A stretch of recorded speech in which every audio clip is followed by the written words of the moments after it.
서울 서초동에서 일어난 충격적인 가족 배신 사건이 전국을 경악시키고 있습니다.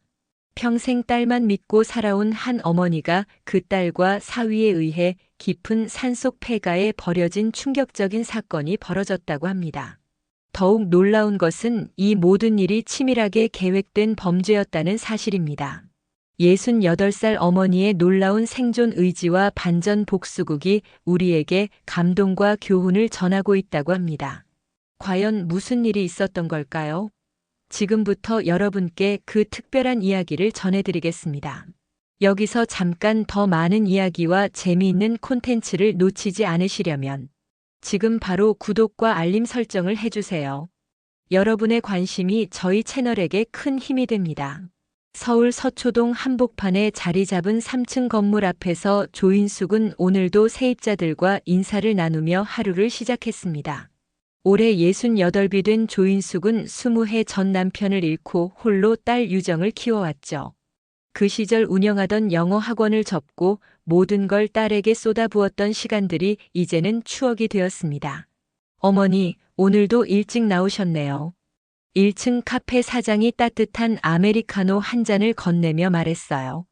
조인숙은 미소를 지으며 받아들었습니다. 이 건물은 그녀에게 단순한 부동산이 아니라 삶의 터전이자 딸의 미래를 위해 지켜온 소중한 자산이었죠. 유정이 어머니, 안녕하세요. 2층 피아노 학원에서 내려온 선생님이 반갑게 인사했습니다. 조인숙의 딸 이유정은 이 동네에서 꽤 유명한 심리 상담사였어요. 강남구청 근처에 상담센터를 운영하며 많은 내담자들을 도우고 있었습니다. 조인숙은 그런 딸이 자랑스러웠죠. 우리 유정이가 어려서부터 남의 말 잘 들어주더라니까요. 그게 직업이 된 걸 보면 신기해요. 조인숙은 늘 이렇게 말하곤 했습니다. 실제로 유정은 어릴 때부터 친구들의 고민을 들어주고 조언해주는 아이였어요. 오후 3시쯤 조인숙의 휴대폰이 울렸습니다. 사위 백상우의 전화였죠. 어머님 안녕하세요. 오늘 시간 괜찮으시면 잠깐 뵐 수 있을까요? 백상우는 45살로 전직 검사 출신이었습니다.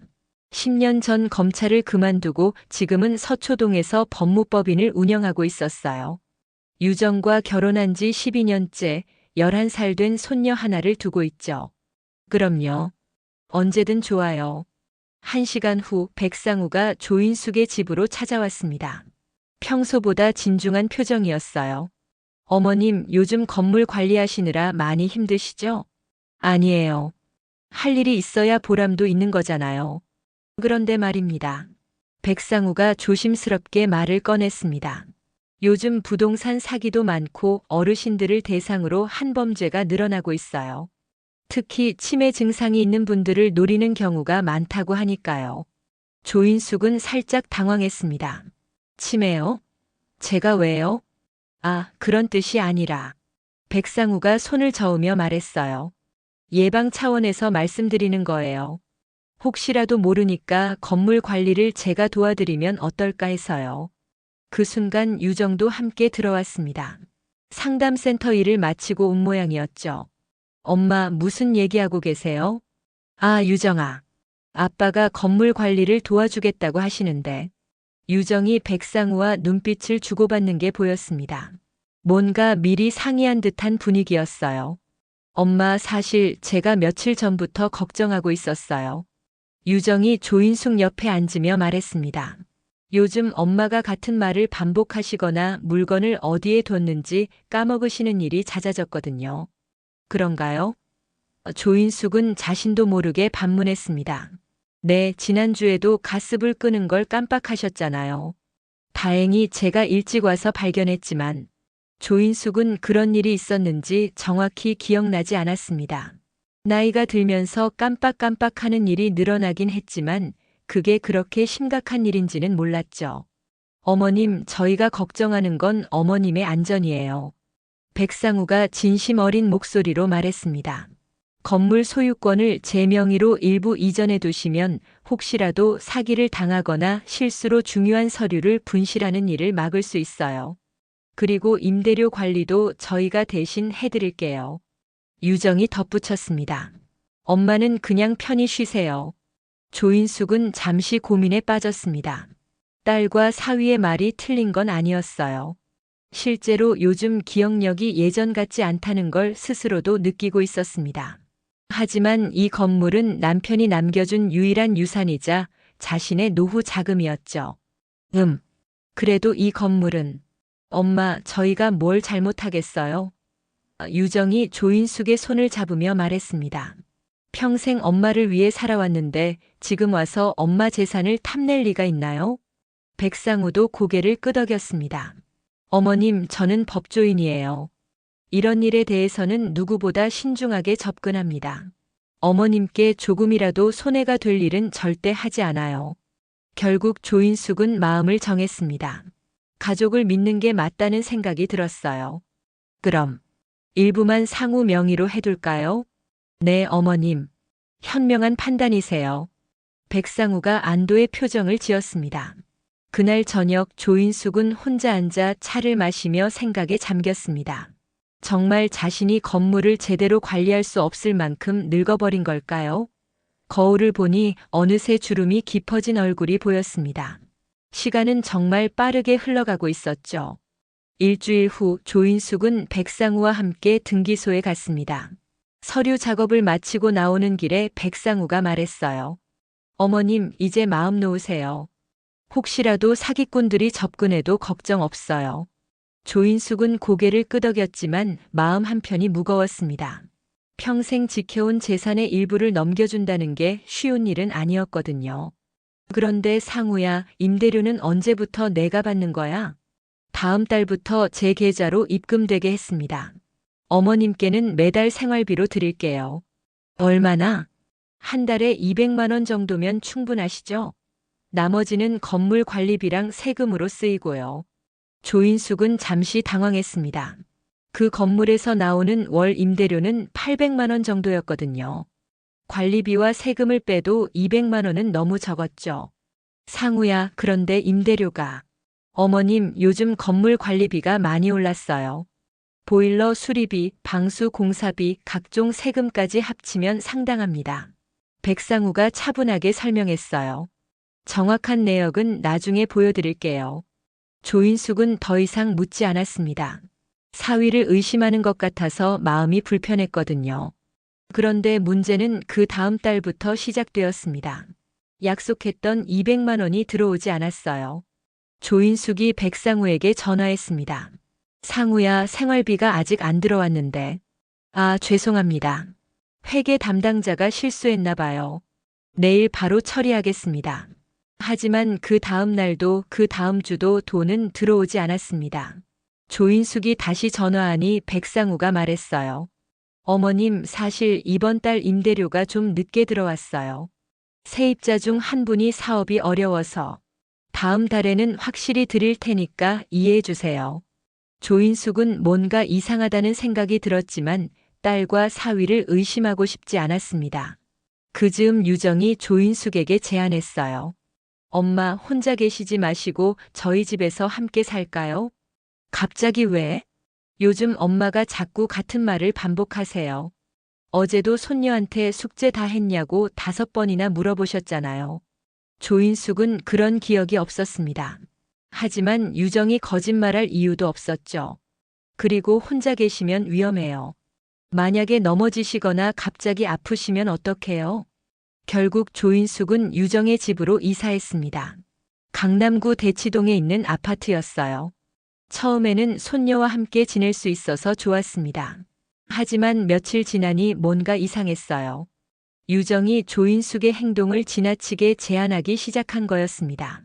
엄마, 저녁 먹고 나서는 방에서 쉬세요. 텔레비전 좀 보면 안 될까? 너무 늦게까지 보시면 안 돼요. 수면 패턴이 깨져요. 조인숙은 리모컨을 달라고 했지만 유정은 자신이 직접 채널을 돌려주겠다고 했습니다. 엄마, 요즘 리모컨 버튼도 헷갈려 하시잖아요. 그런 일이 있었나 싶었지만 조인숙은 그냥 따랐습니다. 딸이 자신을 걱정해서 그러는 거라고 생각했거든요. 점점 더 이상한 일들이 일어났습니다. 조인숙이 친구들과 약속을 잡으려고 하면 유정이 말렸어요. 엄마 요즘 길을 잘 못 찾으시잖아요. 혼자 나가시면 안 돼요. 그럼 나도 데려가면 되잖아. 제가 바빠서 그런 시간이 없어요. 이해해 주세요. 조인숙의 휴대폰도 유정이 관리하기 시작했습니다. 엄마, 요즘 스마트폰 사기가 많대요. 모르는 번호로 전화 오면 받지 마세요. 그러면서 조인숙의 연락처를 정리한다며 많은 번호들을 지워버렸어요. 오랜 친구들의 번호까지 사라져버렸습니다. 유정아, 미경이 번호가 없어졌네. 아, 그분이요? 요즘 엄마한테 자꾸 돈 빌려달라고 하시더라고요. 그런 적 없는데 엄마가 기억 못 하시는 거예요. 제가 직접 들었어요. 조인숙은 김미경과 40년 넘게 친구로 지내왔습니다. 그런 친구가 자신에게 돈을 빌려달라고 했다는 게 믿어지지 않았어요. 하지만 딸이 거짓말할 이유는 없었죠. 식사 시간도 정해졌습니다. 아침 8시, 점심 12시, 저녁 6시. 그 외 시간에는 부엌에 들어가면 안 됐어요. 엄마 가스레인지 사용하시다가 사고 날까봐 걱정돼요. 그냥 물이라도 끓이려고 하는 건데. 필요하시면 말씀하세요. 제가 해드릴게요. 손녀와의 시간도 줄어들었습니다. 예전에는 함께 숙제도 봐주고 이야기도 많이 했는데 요즘에는 손녀가 조인숙을 피하는 것 같았어요. 할머니, 엄마가 할머니 요즘 많이 아프시다고 했어요. 할머니 방해하지 말라고 했어요. 11살 손녀의 말에 조인숙은 마음이 아팠습니다. 자신이 정말 그렇게 아픈 사람인지 헷갈리기 시작했어요. 어느 날 밤 조인숙은 화장실에 가려고 방문을 열었습니다. 그런데 거실에서 유정과 백상우가 작은 소리로 이야기하는 게 들렸어요. 이제 거의 다 됐어. 어머니가 완전히 의존적이 되셨어. 그런데 가끔 멀쩡하실 때가 있어서 걱정이야. 괜찮아. 곧 다음 단계로 넘어가면 돼. 산속 그곳에 정말 보내도 될까? 우리가 직접 손 쓸 순 없잖아. 자연스럽게 처리되는 게 최선이야. 조인숙은 심장이 쿵쾅거렸습니다. 산속이라니 자연스럽게 처리한다니 대체 무슨 얘기를 하는 걸까요? 하지만 더 들을 용기가 나지 않아서 조용히 방으로 돌아왔어요. 그날 밤 조인숙은 잠을 이루지 못했습니다. 혹시 자신이 잘못 들은 걸까요? 아니면 정말로 딸과 사위가 자신에 대해 무언가 계획하고 있는 걸까요? 다음 날 아침 평소와 다름없이 웃으며 아침을 준비하는 유정을 보니 더욱 혼란스러웠습니다. 이 모든 게 자신의 착각일 수도 있었거든요. 며칠 후 유정이 조인숙에게 새로운 제안을 했습니다. 엄마, 좋은 소식이 있어요. 무슨 소식? 강원도에 정말 좋은 요양 프로그램이 있대요. 자연 속에서 힐링하면서 기억력 개선 훈련도 받을 수 있다고 해요. 조인숙은 고개를 저었습니다. 난 요양원 안 가. 요양원이 아니에요. 백상우가 끼어들었어요. 일종의 치료 프로그램이에요. 한 달 정도만 계시면서 전문적인 케어를 받으시는 거죠. 거기서 뭘 하는데? 산책하고 명상하고 뇌 훈련 게임도 하고요. 유정이 브로셔를 보여주며 말했습니다. 여기 보세요. 환경도 정말 좋잖아요. 브로셔 속 사진은 정말 아름다웠습니다. 울창한 숲속에 자리한 깔끔한 건물들, 맑은 공기를 마시며 산책하는 어르신들의 모습이 담겨 있었어요. 비용은 얼마나 들어? 그건 걱정 마세요. 저희가 다 처리할게요. 백상우가 말했습니다. 조인숙은 여전히 마음이 내키지 않았습니다. 집을 떠나고 싶지 않았거든요. 좀 더 생각해 볼게. 엄마, 너무 오래 미루시지 마세요. 유정의 목소리에 조급함이 섞여 있었어요. 예약이 금방 찬대요. 지금 신청하지 않으면 몇 달을 기다려야 할 수도 있어요. 그날 밤 조인숙이 화장실에 가는 길에 다시 딸과 사위의 대화를 엿듣게 되었습니다. 어머니가 자꾸 주저하시네. 어쩔 수 없어. 강제로라도 모셔가야지. 정말 괜찮을까? 만약에 문제가 생기면 아무도 그곳을 모르잖아. 깊은 산속이고 휴대폰도 안 터지고. 완벽해. 조인숙은 온몸이 떨렸습니다. 이번에는 확실히 들었어요. 분명히 자신을 어딘가로 보내려는 계획이 있다는 걸 말입니다. 다음 날 아침 조인숙은 용기를 내서 딸에게 물어봤습니다. 유정아, 솔직히 말해줘. 나를 왜 그곳으로 보내려고 하는 거야? 엄마, 무슨 소리예요? 엄마 건강을 위해서 하는 얘기인데. 정말 그래? 당연하죠. 저희가 엄마를 해칠 이유가 어디 있어요? 유정의 표정은 너무나 진실해 보였습니다. 조인숙은 자신이 괜한 의심을 하고 있는 건 아닌지 혼란스러웠어요. 그럼 며칠만 가보자. 네, 엄마. 현명한 판단이세요. 사흘 후 아침 백상우가 차를 가지고 왔습니다. 조인숙은 간단한 짐을 싸서 차에 올랐어요. 유정도 함께 탔습니다. 얼마나 걸려? 2시간 정도요. 백상우가 대답했습니다. 차는 서울을 벗어나 고속도로를 달렸습니다. 점점 산이 많아지고 건물들이 줄어들었어요. 조인숙은 창밖 풍경을 보며 불안감을 느꼈습니다. 정말 멀리 가는구나 싶었거든요. 2시간을 달린 끝에 차는 좁은 산길로 접어들었습니다. 포장도로가 끝나고 비포장도로가 시작되었어요. 차가 덜컹거릴 때마다 조인숙의 불안감은 커져갔습니다. 여기가 맞아? 네, 거의 다 왔어요. 유정이 대답했지만 목소리가 떨리는 것 같았어요. 30분을 더 달리니 드디어 건물 하나가 보였습니다. 하지만 브로셔에서 본 깔끔한 시설과는 전혀 달랐어요. 낡은 목조 건물이 을씨년스럽게 서 있었습니다. 여기가 요양원이야? 네, 자연 친화적으로 지어진 거예요. 백상우가 차에서 내리며 말했습니다. 조인숙도 차에서 내렸습니다. 사방이 산으로 둘러싸여 있었어요. 사람 흔적이라고는 전혀 보이지 않았습니다. 휴대폰을 확인해 보니 역시 신호가 없었어요. 직원들은 어디 있어? 아, 잠시 외출 중이래요. 곧 올 거예요. 유정이 얼버무렸습니다. 건물 안으로 들어가니 더욱 충격적이었습니다. 먼지가 쌓여 있고 전기도 들어오지 않았어요. 난방도 안 됐습니다. 여기가 정말 요양원이야? 조인숙의 목소리가 떨렸습니다. 엄마, 잠깐만요. 제가 확인해 볼게요. 유정이 백상우와 밖으로 나갔어요. 조인숙은 혼자 남겨진 채 건물 안을 둘러봤습니다.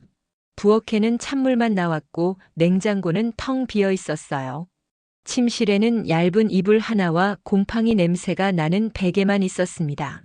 밖에서 딸과 사위의 목소리가 들렸어요. 이제 어떻게 하지? 계획대로 해야지. 다른 선택이 없어. 정말 이렇게 해도 되는 거야? 지금 와서 망설이면 어떡해. 이미 시작한 일이잖아. 조인숙은 창문으로 밖을 내다봤습니다. 딸과 사위가 차 옆에서 심각한 표정으로 이야기하고 있었어요. 그 순간 조인숙은 모든 걸 깨달았습니다. 이곳은 요양원이 아니었어요. 자신을 버리려고 데려온 곳이었습니다. 잠시 후 유정과 백상우가 안으로 들어왔어요. 엄마, 죄송해요. 시설에 문제가 좀 있나 봐요. 우리 집으로 돌아가자. 조인숙이 말했습니다. 그게 백상우가 말을 흐렸어요. 사실 차에 문제가 생겼어요. 시동이 안 걸리네요. 그럼 어떻게 해? 일단 오늘 밤은 여기서 지내시고 내일 아침에 견인차를 불러서 나가야 할 것 같아요. 조인숙은 뭔가 이상하다고 생각했지만 다른 방법이 없었습니다. 그럼 너희도 여기서 자는 거지? 유정과 백상우가 서로 눈빛을 주고받았어요. 저희는 산 아래 모텔에서 자고 올게요. 여기는 방이 하나밖에 없어서요. 혼자 두고 간다고? 엄마, 하루만 참으세요. 내일 아침 일찍 올게요. 그러면서 백상우가 큰 봉지를 조인숙에게 주었어요. 여기 간단한 음식들 있어요. 물도 충분히 준비했고요. 조인숙이 봉지를 열어보니 라면 몇 개와 빵, 물 몇 병이 들어 있었습니다. 일주일치 정도 되는 양이었어요. 왜 이렇게 많이 줘? 혹시 모르니까요. 산속이라 식료품 구하기 어려우니까요. 그 말에 조인숙은 섬뜩함을 느꼈습니다. 일주일치 음식을 준다는 건 그만큼 오래 혼자 있어야 한다는 뜻 아닐까요? 유정아, 정말 내일 와줄 거지? 네, 엄마. 약속해요. 하지만 유정의 눈에서는 눈물이 글썽거렸어요. 뭔가 마지막 인사를 하는 것 같은 분위기였습니다. 그럼 저희 먼저 내려갈게요. 내일 꼭 올게요. 딸과 사위가 나간 후 조인숙은 혼자 남겨졌습니다. 곧 해가 지기 시작했어요. 산속은 금세 어둠에 휩싸였습니다. 조인숙은 그제야 자신의 상황을 정확히 파악했습니다. 휴대폰도 터지지 않고 사람도 없고 차도 없는 깊은 산속에 혼자 버려진 거였어요. 첫날 밤은 공포 그 자체였습니다. 전기가 들어오지 않아 칠흑 같은 어둠 속에서 조인숙은 떨며 웅크리고 있었어요. 바람 소리, 나뭇가지 부딪히는 소리, 정체불명의 동물 울음소리가 사방에서 들려왔습니다. 유정아. 조인숙은 딸의 이름을 중얼거리며 눈물을 흘렸습니다. 평생 믿고 살았던 딸이 자신을 이런 곳에 버려두고 갔다는 현실이 받아들여지지 않았어요. 물 한 모금을 마시려고 봉지를 뒤적거리는데 무언가 바스락거리는 소리가 들렸습니다. 쥐였어요. 어둠 속에서 빨간 눈이 번쩍이며 조인숙을 노려보고 있었습니다. 아! 조인숙이 비명을 지르며 구석으로 몸을 웅크렸어요. 쥐는 도망갔지만 그 후로도 계속해서 바스락거리는 소리가 들려왔습니다. 새벽이 되어서야 겨우 잠이 들었는데 몇 시간 지나지 않아 배고픔에 깨어났습니다. 라면을 끓이려고 했지만 가스가 나오지 않았어요. 전기도 없어서 인덕션도 쓸 수 없었습니다. 어떻게 하지? 조인숙은 찬물에 라면을 불려서 먹을 수밖에 없었어요. 딱딱하고 짠맛만 나는 라면을 억지로 씹어 삼켰습니다. 하루 종일 창밖을 내다보며 딸과 사위가 오기를 기다렸지만 아무도 나타나지 않았어요. 해가 지고 또다시 어둠이 찾아왔습니다. 둘째 날 밤에는 더 큰 동물이 나타났습니다. 창문 너머로 커다란 그림자가 지나가는 게 보였어요. 멧돼지인 것 같았습니다. 조인숙은 숨을 죽이고 움직이지 않았어요. 혹시라도 자신의 존재를 들키면 어떻게 될지 몰랐거든요. 사흘째 되는 날 조인숙은 물이 떨어져 가는 걸 깨달았습니다. 가져온 물병이 6개였는데 벌써 3개를 다 마셨어요. 이 속도라면 며칠 더 버틸 수 없었습니다. 물을 구해야 해. 조인숙은 용기를 내서 밖으로 나갔어요. 다행히 건물 뒤편에 작은 샘이 있었습니다. 하지만 그 물이 마셔도 되는 물인지 확신할 수 없었어요.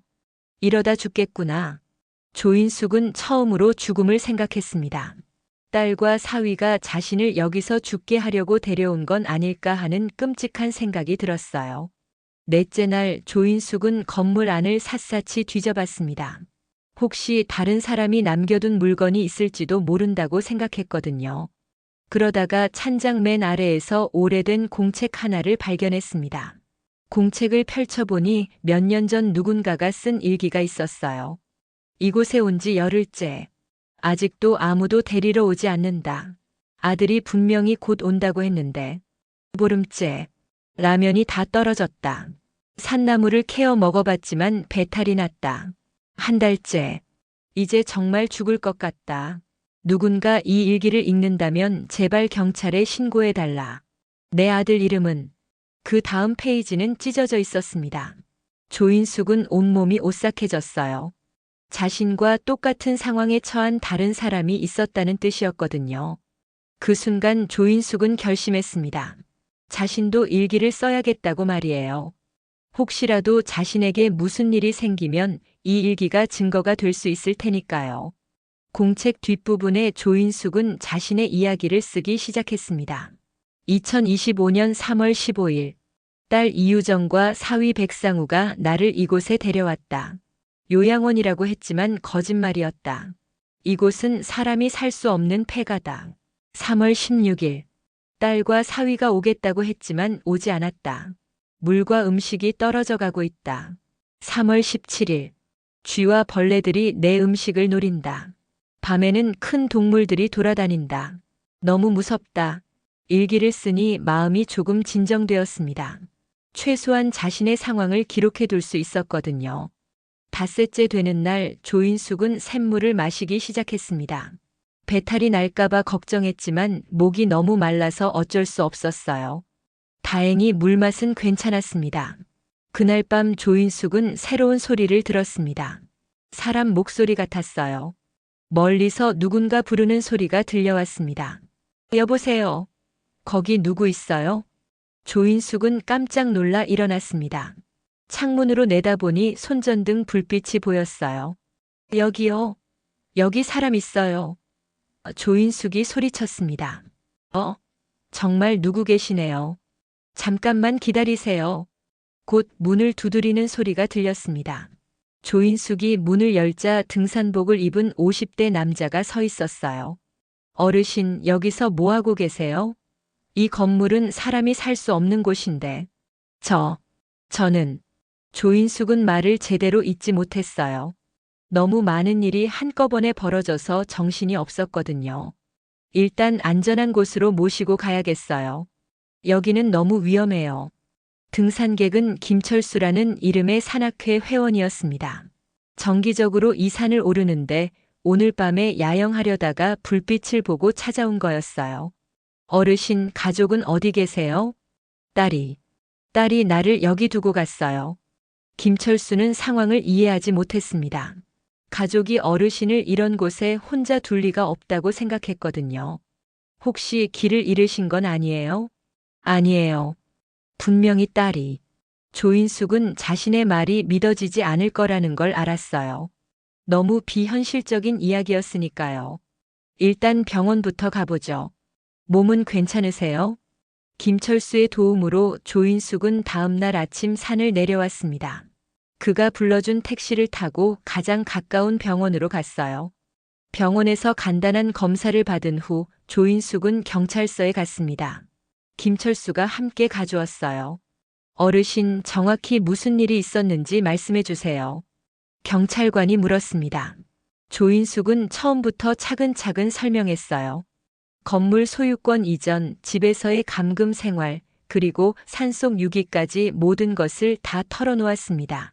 하지만 경찰관의 반응은 시큰둥했어요. 혹시 치매 증상은 없으세요? 요즘 어르신들이 기억을 잘못하시는 경우가 많거든요. 아니에요. 제 정신이 멀쩡해요. 그때 조인숙의 휴대폰이 울렸습니다. 유정의 전화였어요. 엄마, 어디 계세요? 찾고 있었어요. 엄마, 정말 걱정했어요. 어디 계신 거예요?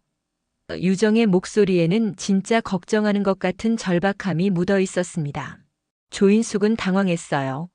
딸이 정말 자신을 찾고 있었던 걸까요? 유정아, 나는 지금 경찰서에 있어. 경찰서요? 왜요? 무슨 일이에요? 너희가 나를 산속에 버리고 간 일로. 엄마, 무슨 소리예요? 저희가 언제 엄마를 버렸다고 그러세요? 전화기 너머로 백상우의 목소리도 들렸어요. 어머님, 저희는 어머님을 찾으러 산속까지 다시 올라갔어요.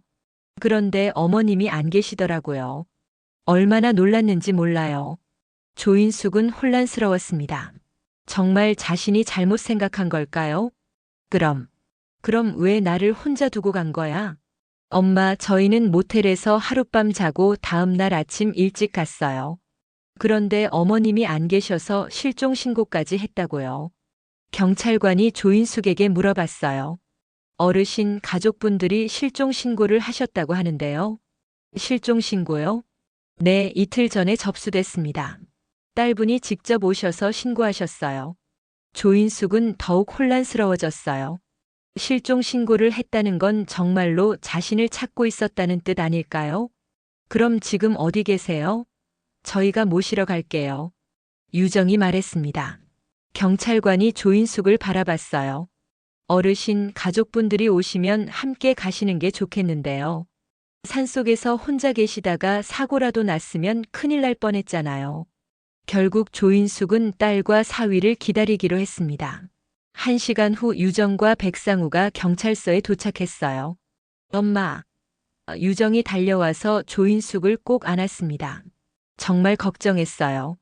왜 혼자 나가신 거예요? 나가긴. 내가 언제. 어머님, 저희가 모시러 간다고 했는데 안 계시더라고요. 백상우도 걱정스러운 표정이었어요. 혹시 길을 잃으신 건 아니었나요? 경찰관이 끼어들었습니다. 어르신이 가족분들께서 자신을 산속에 버리고 갔다고 하시는데요. 유정이 깜짝 놀란 표정을 지었어요. 엄마, 그게 무슨 말이에요? 저희가 엄마를 버린다고요? 그리고 건물 소유권도 빼앗았다고 하시고요. 소유권을 빼앗다니. 백상우가 한숨을 쉬었어요. 어머님께서 직접 저희에게 관리를 맡기신 건데요. 혹시 기억이 안 나시나요? 경찰관이 조인숙을 보며 말했습니다. 어르신 혹시 최근에 기억력 검사를 받아보신 적 있으세요? 저는 멀쩡해요.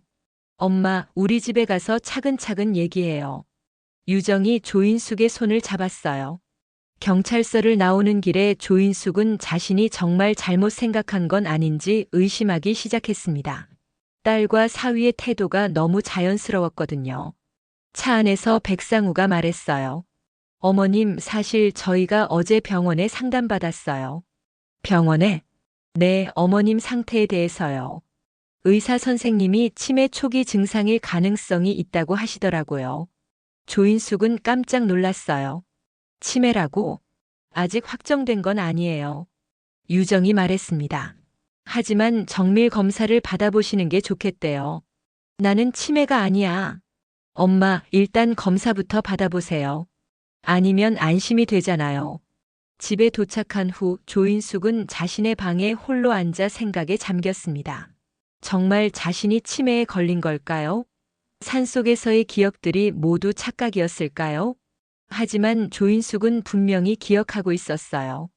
공책에 쓴 일기, 추위에 떨며 보낸 밤들, 쥐와 벌레들, 그리고 딸과 사위가 나눈 수상한 대화들까지 모든 것을 말입니다. 다음 날 유정이 조인숙을 새로운 병원으로 데려갔어요. 엄마, 여기는 치매 전문 병원이에요. 정확한 검사를 받아볼 수 있어요. 신경과 전문의 박민호 원장이 조인숙을 진료했습니다. 어르신, 간단한 검사를 해보겠습니다. 오늘이 몇 월 며칠인지 아세요? 3월 20일이요. 대통령이 누구인지 아세요? 윤석열이요. 100에서 7을 빼면 93이요. 박 원장은 더 복잡한 인지능력 테스트를 실시했습니다. 조인숙은 모든 문제를 정확히 답했어요. 인지능력에는 전혀 문제가 없으시네요. 유정이 놀란 표정을 지었어요. 그럼 치매가 아니라는 뜻인가요? 현재로서는 치매 증상을 찾을 수 없습니다. 기억력도 정상이고 판단력도 또렷하시고요. 박 원장이 조인숙에게 물어봤어요. 어르신, 최근에 특별히 스트레스 받는 일이 있으셨나요? 조인숙은 잠시 망설였습니다. 딸 앞에서 진실을 말해도 될지 고민됐거든요. 가족 관계에서 좀. 어떤 문제인가요? 제가 산속에 버려졌었어요. 박 원장이 고개를 끄덕였어요. 자세히 말씀해 보세요. 조인숙은 용기를 내서 모든 것을 털어놓았습니다. 건물 소유권 이전부터 산속 유기까지 자신이 경험한 모든 일들을 상세히 설명했어요. 흥미롭네요. 그럼 그 산속에서 쓰신 일기가 있다고 하셨죠? 네, 공책에 썼어요. 가져오실 수 있나요? 유정이 끼어들었어요. 원장님, 그런 일기는 없어요. 엄마가 착각하고 계신 것 같아요. 아니야. 분명히 썼다고. 조인숙이 소리쳤어요. 박 원장이 조인숙을 진정시켰습니다. 어르신, 진정하세요. 만약 정말 그런 일이 있었다면 증거를 찾을 수 있을 거예요. 그날 저녁 조인숙은 혼자서 산속으로 다시 가기로 결심했습니다. 자신이 쓴 일기를 찾아야 했거든요. 그것만이 자신이 거짓말하지 않는다는 걸 증명할 수 있는 유일한 방법이었어요. 하지만 문제가 있었습니다. 그곳까지 어떻게 가야 할지 모르겠더라고요. 게다가 딸과 사위가 자신의 행동을 계속 감시하고 있었습니다. 그때 조인숙은 김철수를 떠올렸어요. 자신을 구해준 등산객 말입니다. 혹시 연락처를 알 수 있을까요? 다음 날 아침 조인숙은 유정이 출근한 사이에 그날 갔던 병원에 전화했어요. 혹시 김철수라는 분 연락처를 아시나요? 저를 산에서 구해주신 분인데. 아, 그분이요? 명함을 두고 가셨는데요. 조인숙은 김철수에게 전화를 걸었습니다. 어르신, 그때 그분이시군요. 괜찮으세요? 네, 그런데 부탁이 하나 있어요. 그 산속 건물에 다시 가볼 수 있을까요? 왜요? 위험한 곳인데. 제가 거기서 일기를 썼거든요. 그걸 가져와야 해요. 김철수는 조인숙의 간절함을 느꼈습니다. 알겠어요. 내일 함께 가보죠. 다음 날 아침 조인숙은 유정에게 시장에 간다고 거짓말하고 집을 나왔습니다. 김철수와 약속한 장소에서 만나 다시 산으로 향했어요. 어르신, 정말 거기서 일기를 쓰셨다고요? 김철수가 운전하며 물었습니다. 네, 분명히 썼어요. 며칠 동안 겪은 일들을 다 기록했거든요. 가족분들이 정말 어르신을 거기 두고 간 건가요? 처음에는 저도 믿을 수 없었어요. 하지만 분명해요. 2시간을 달려 산속 건물에 도착했습니다. 건물은 그대로 있었어요. 조인숙이 며칠 전까지 지옥 같은 시간을 보낸 바로 그곳이었습니다. 여기가 그곳이에요. 조인숙이 떨리는 목소리로 말했어요. 김철수도 건물을 보며 고개를 저었습니다. 정말 사람이 살 수 없는 곳이네요. 조인숙은 서둘러 건물 안으로 들어갔어요. 찬장 아래에 두었던 공책을 찾기 시작했습니다. 없네. 공책이 사라져 있었어요. 분명히 여기에 두었는데 어디로 간 걸까요? 혹시 다른 곳에 두셨을 수도. 아니에요. 분명히 여기에 뒀어요. 조인숙은 건물 안을 샅샅이 뒤졌지만 공책은 찾을 수 없었습니다. 하지만 다른 증거들은 남아 있었어요. 이것 봐요. 조인숙이 바닥에서 라면 봉지를 주었습니다. 제가 먹던 라면 봉지예요. 김철수가 봉지를 자세히 봤어요. 유통기한이 최근이네요. 정말 며칠 전에 드신 것 같아요. 그리고 여기. 조인숙이 물병들을 가리켰습니다. 제가 마시던 물병들이에요. 어르신이 정말 여기서 며칠 동안 계셨구나. 김철수는 이제 조인숙의 말을 믿기 시작했어요. 물병과 라면 봉지, 그리고 사람이 머물렀던 흔적들이 역력했거든요. 공책은 누가 가져간 걸까요? 아마 딸분이나 사위분이 다시 와서 가져간 것 같아요. 조인숙은 절망감에 빠졌습니다. 유일한 증거였던 일기가 사라져버린 거예요. 그래도 포기하지 마세요. 김철수가 조인숙을 위로했습니다. 제가 증인이 되어드릴 수 있어요. 어르신을 여기서 구조한 사람이니까요. 정말요? 네, 필요하면 언제든 증언해 드릴게요. 돌아오는 길에 김철수가 제안했어요. 어르신, 혹시 다른 안전한 곳에 머무실 수는 없나요? 집에 계시면 또 위험할 수도 있잖아요. 갈 곳이 없어요. 친구들 연락처도 다 지워져서. 혹시 기억나는 친구분 계세요? 조인숙은 김미경을 떠올렸어요. 40년 넘게 친구로 지낸 미경이라면 자신을 도와줄 거예요. 김미경이라는 친구가 있긴 한데. 어디 사세요? 강남구 역삼동인데. 정확한 주소는 기억이 안 나네요. 김철수는 전화번호부를 검색해서 김미경을 찾아봤습니다. 다행히 몇 명 나왔어요. 이분들 중에 아는 분 계세요? 조인숙이 번호들을 보다가 하나를 가리켰어요. 이 번호 같아요. 전화를 걸어보니 정말 김미경이었습니다. 인수가? 어디 있었어? 연락이 안 돼서 걱정했잖아. 미경아. 조인숙은 친구 목소리를 듣자 눈물이 났어요. 무슨 일이야? 목소리가 이상해. 조인숙은 모든 상황을 김미경에게 설명했습니다. 김미경은 깜짝 놀랐어요. 뭐라고? 유정이가 그럴 리가 없어. 정말이야, 미경아. 나 정말 힘들어. 그럼 우리 집으로 와. 당장 와. 김미경의 집에 도착하자 친구가 조인숙을 꼭 안아줬어요. 인수가 정말 고생했구나. 김미경은 조인숙보다 2살 많은 70살이었지만 여전히 정정했습니다. 남편과 사별한 후 혼자 살고 있었어요. 유정이가 정말 그런 짓을 했다고. 응, 믿기지 않겠지만 사실이야. 김미경은 조인숙의 이야기를 들으며 분노했습니다. 그럼 어떻게 할 거야? 모르겠어. 증거도 없고. 증거가 없어도 괜찮아. 우선 안전한 곳에 있는 게 중요해. 그날 밤 유정에게서 전화가 왔어요. 엄마 어디 계세요? 집에 안 계시네요. 친구 집에 있어. 왜요? 갑자기 왜 나가신 거예요? 며칠 쉬고 싶어서. 유정의 목소리에 초조함이 묻어 있었어요. 엄마, 집으로 오세요. 걱정돼요. 괜찮아, 며칠만 있을게. 그러면 안 돼요.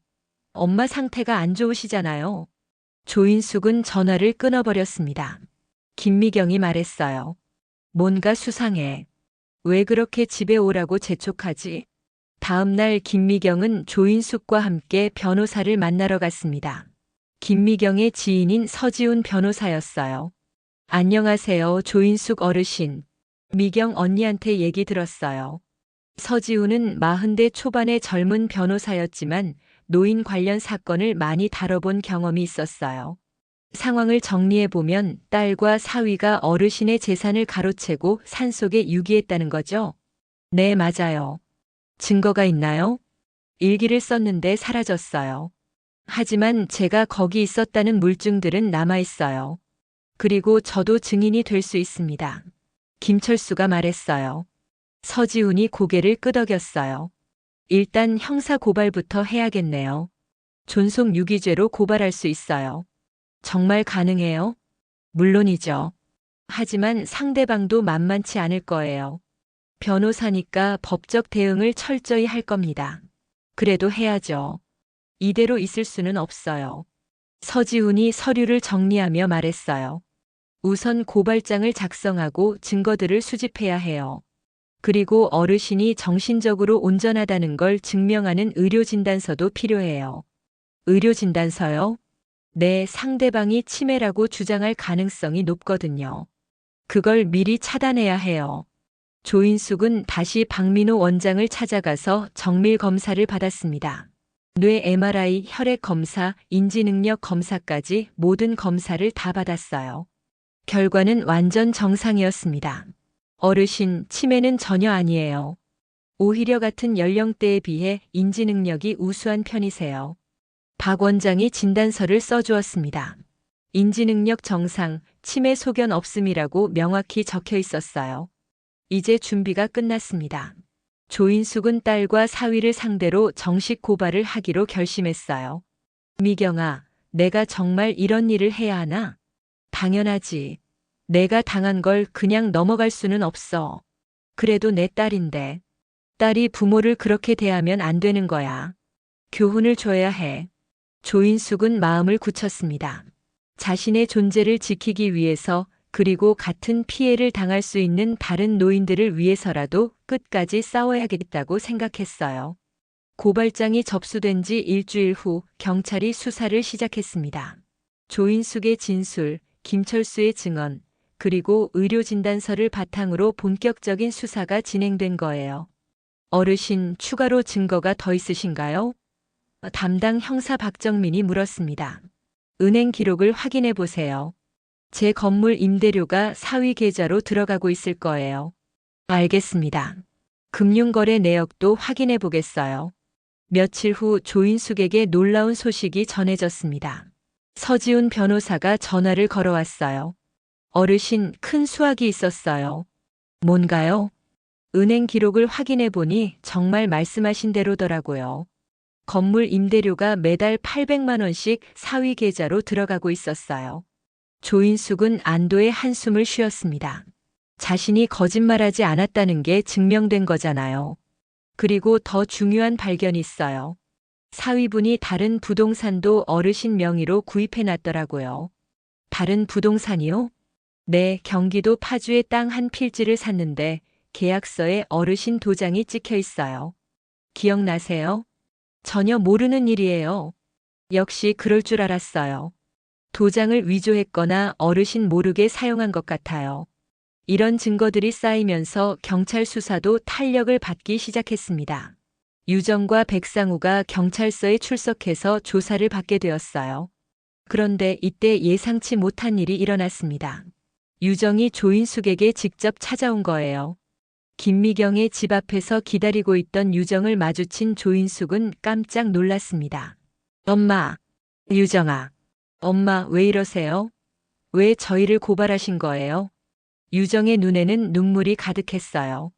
진짜 억울해하는 것 같았습니다. 엄마가 저희를 오해하고 계세요. 정말 저희는 엄마를 도우려고 했던 거라고요. 그럼 왜 나를 산속에 혼자 두고 간 거야? 그건 그건 정말 실수였어요. 차가 고장나서 어쩔 수 없었다고요.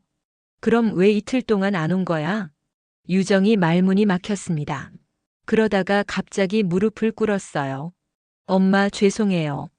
정말 죄송해요. 조인숙은 당황했습니다. 딸이 자신 앞에서 무릎을 꿇는 모습을 보니 마음이 아팠어요. 엄마 제발 고발을 취하해 주세요. 제가 잘못했어요. 유정아, 상우도 정말 후회하고 있어요. 저희가 너무 성급했어요. 엄마를 걱정하는 마음에 그런 건데 방법이 잘못됐어요. 조인숙은 흔들렸습니다. 아무리 그래도 자신이 낳아 기른 딸이었거든요. 그때 김미경이 나와서 유정을 일으켜 세웠어요. 유정아, 그만해. 내가 지금 뭘 하고 있는 거야? 이모, 엄마가 저희를 오해하고 계세요. 오해가 아니야. 내가 정말로 엄마를 버린 거잖아. 아니에요. 저희는 정말. 김미경이 단호하게 말했어요. 유정아, 내가 진심으로 잘못했다고 생각한다면 재산부터 돌려드려. 그리고 앞으로 엄마를 제대로 모셔. 유정이 잠시 망설였습니다. 그러다가 말했어요. 재산은 이미 많이 써버려서. 뭐라고? 조인숙이 깜짝 놀랐어요. 관리비하고 세금하고, 그리고 상우 사무실 운영비도 좀. 김미경이 화를 냈습니다. 그럼 내가 진짜로 엄마 재산을 가로챈 거네. 유정이 변명했어요. 그게 아니라 나중에 다 갚으려고 했어요. 언제? 엄마가 돌아가신 다음에. 조인숙은 모든 걸 깨달았습니다. 딸과 사위가 정말로 자신의 재산을 노리고 계획적으로 행동한 거였어요. 유정아, 이제 그만 가렴. 엄마, 더 이상 할 말 없어. 법정에서 보자. 유정이 울면서 돌아갔습니다.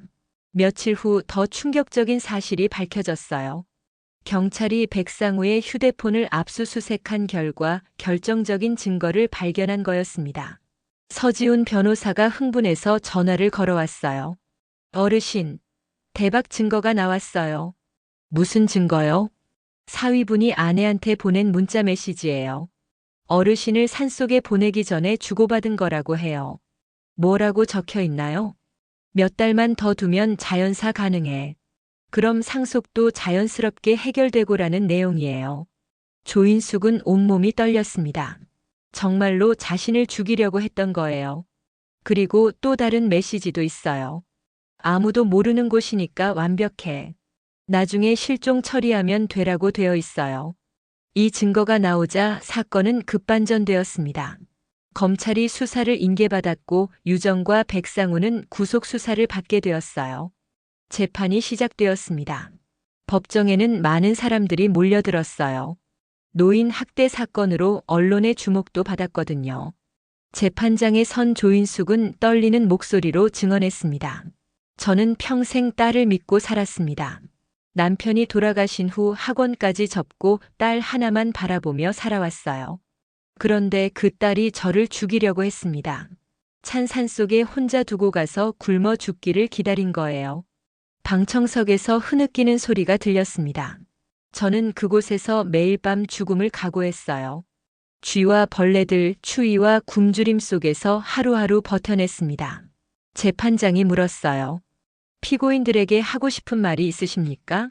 조인숙이 유정과 백상우를 바라봤습니다. 두 사람은 고개를 숙이고 있었어요. 저는 이해할 수 없어요. 재산이 그렇게 중요했나요? 저를 죽여서라도 가져야 할 만큼? 엄마. 유정이 작은 소리로 불렀지만 조인숙은 계속했어요. 하지만 저는 살아남았어요. 그리고 이 자리에서 진실을 말하고 있어요. 저 같은 피해자가 더 이상 생기지 않기를 바랍니다. 재판은 2달간 계속되었습니다. 백상우 측 변호사들은 끝까지 억지 주장을 펼쳤어요. 피고인들은 어머님의 치매를 걱정해서 요양시설을 알아봤던 것입니다. 산속에 두고 간 것도 시설 관계자를 기다리던 중 불가피한 사정이 생긴 거예요. 하지만 검찰이 제출한 휴대폰 메시지들은 결정적이었습니다. 몇 달만 더 두면 자연사 가능해라는 문자는 명백히 살인 의도를 보여주는 증거입니다. 검사가 법정에서 문자 내용을 읽어주자 방청석이 술렁였어요. 나중에 실종 처리하면 되라는 내용 역시 계획적 범행임을 입증합니다. 백상우가 변명했습니다. 그건 순간적으로 잘못 표현한 거예요. 순간적 실수라고 하기에는 너무 구체적이고 계획적입니다. 재판부는 추가 증거 조사를 명령했어요. 그 과정에서 더욱 놀라운 사실들이 드러났습니다. 조인숙 명의로 가입된 생명보험이 있었던 거예요. 수익자는 당연히 유정이었고 보험금은 10억 원이었습니다. 피고인들이 작년에 피해자 몰래 가입시킨 보험입니다. 피해자의 서명을 위조해서 말이죠. 이 사실이 밝혀지자 법정이 시끄러워졌어요. 정말로 조인숙을 죽이려고 치밀하게 계획한 범행이었던 거예요. 유정이 증인석에서 울면서 말했습니다. 저는 정말 그럴 생각이 아니었어요. 상우가 하자고 해서. 그럼 왜 동의하셨습니까?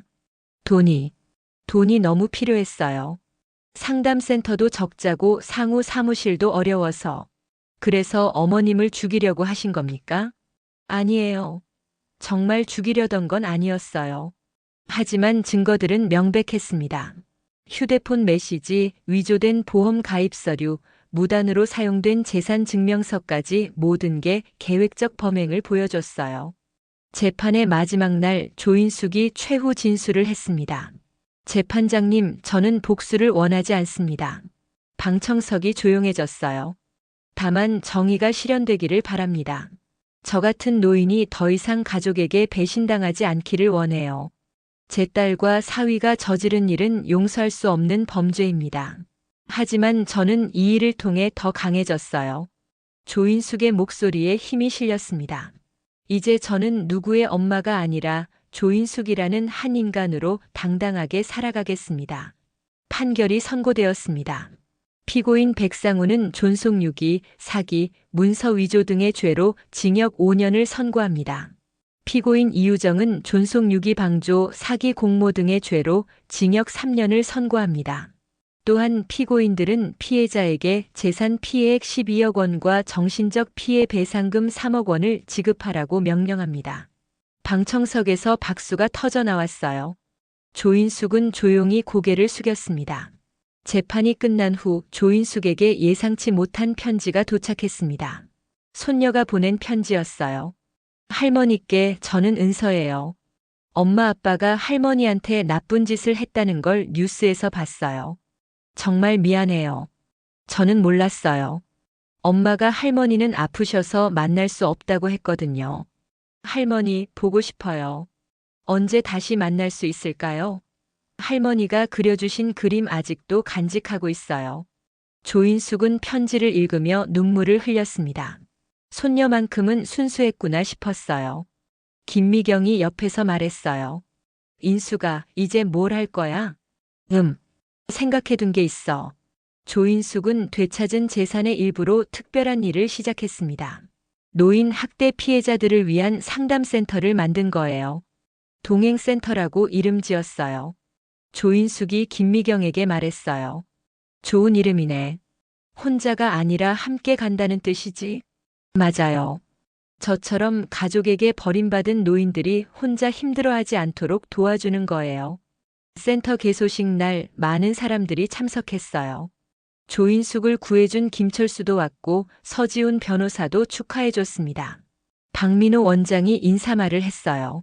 조인숙 어르신의 용기 덕분에 노인 학대라는 어두운 현실의 빛이 비추어졌습니다. 이 센터가 많은 어르신들에게 희망이 되기를 바랍니다.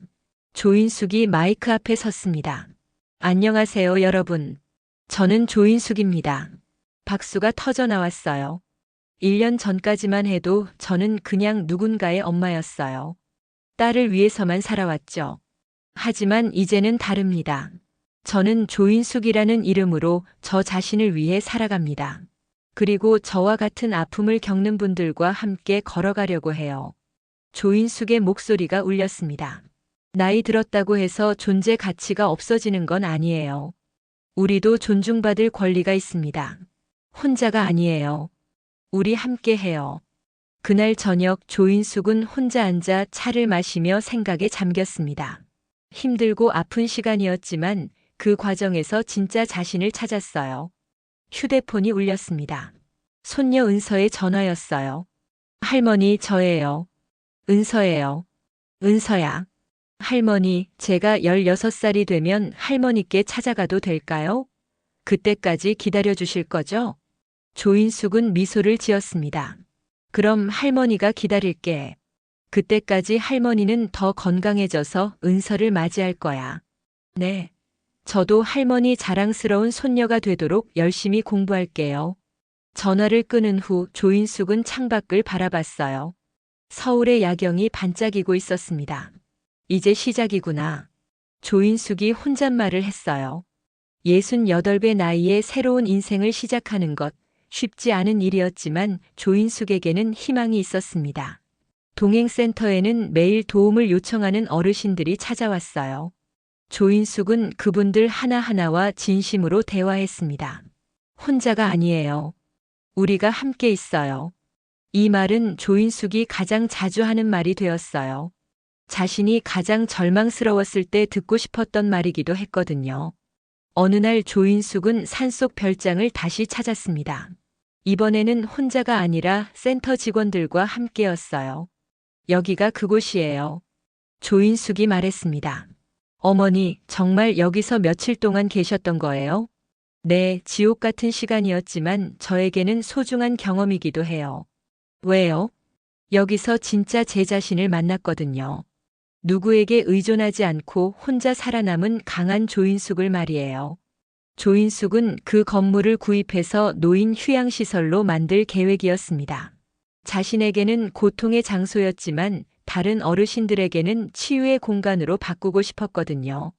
나쁜 기억을 좋은 기억으로 바꾸는 거예요. 그렇게 조인숙의 새로운 인생이 시작되었습니다. 더 이상 누군가의 엄마가 아닌 조인숙 그 자체로 살아가는 인생이었어요.